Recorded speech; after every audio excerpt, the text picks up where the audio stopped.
Manajemen konflik dalam organisasi. Konflik merupakan hal yang tidak dapat dihindari dalam kehidupan sosial, begitu juga dalam sebuah organisasi maupun perusahaan. Adanya perubahan sistem dapat menjadi pemicu munculnya konflik apabila tidak disertai dengan pemahaman yang baik terhadap perlunya perbedaan-perbedaan ide.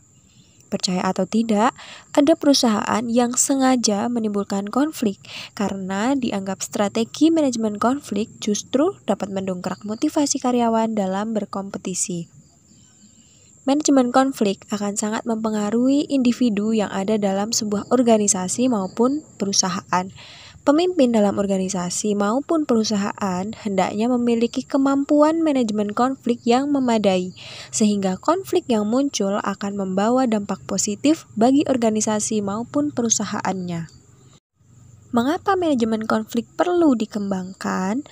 Manajemen konflik akan memungkinkan organisasi atau perusahaan untuk dapat mengevaluasi sistem dan mengembangkan kompetensi.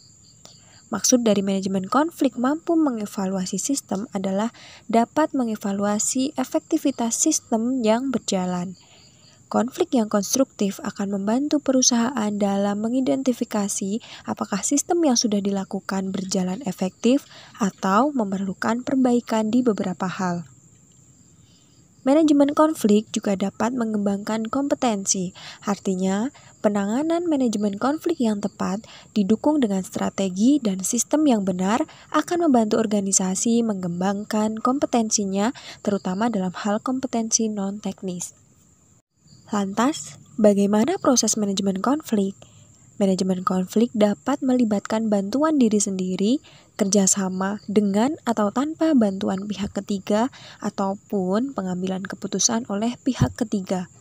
Terkadang, berkonflik itu merupakan sebuah proses, sama halnya dengan perencanaan sebuah gagasan yang selalu berproses. Proses manajemen konflik merupakan bagian yang rasional dan bersifat interaktif. Artinya, pendekatan model manajemen konflik secara terus-menerus mengalami penyempurnaan sampai mencapai model yang ideal dan representatif. Proses manajemen konflik meliputi beberapa langkah, yaitu yang pertama, bagaimana Anda melakukan penerimaan terhadap keberadaan konflik, dihindari atau ditekan. Yang kedua, klarifikasi karakteristik dan struktur konflik. Dan yang ketiga adalah evaluasi konflik. Selanjutnya, bagaimana manajemen konflik yang baik? Manajemen konflik dapat dicegah atau dikelola dengan disiplin, penuh pertimbangan, pengalaman, komunikasi yang baik, dan mendengarkan secara aktif. Selanjutnya, bagaimana manajemen konflik yang baik? Manajemen konflik dapat dicegah atau dikelola dengan disiplin, penuh pertimbangan, pengalaman, komunikasi yang baik, dan mendengarkan secara aktif. Untuk memastikan bahwa tim telah memiliki pemahaman yang benar, ajak mereka untuk dapat merumuskan kembali permasalahan yang dibahas sebagai tanda bahwa mereka telah mendengarkan dengan aktif. Untuk penerapan manajemen konflik dalam sebuah organisasi, yang terpenting adalah menerima dan mendefinisikan pokok masalah yang muncul.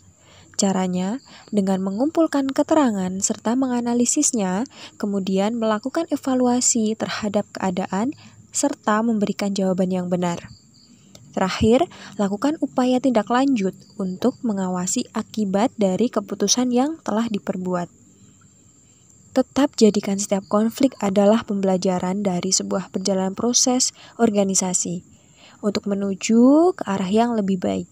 Ambil pembelajaran dan jangan lupa untuk memperbaiki kesalahan-kesalahan yang sebelumnya diperbuat.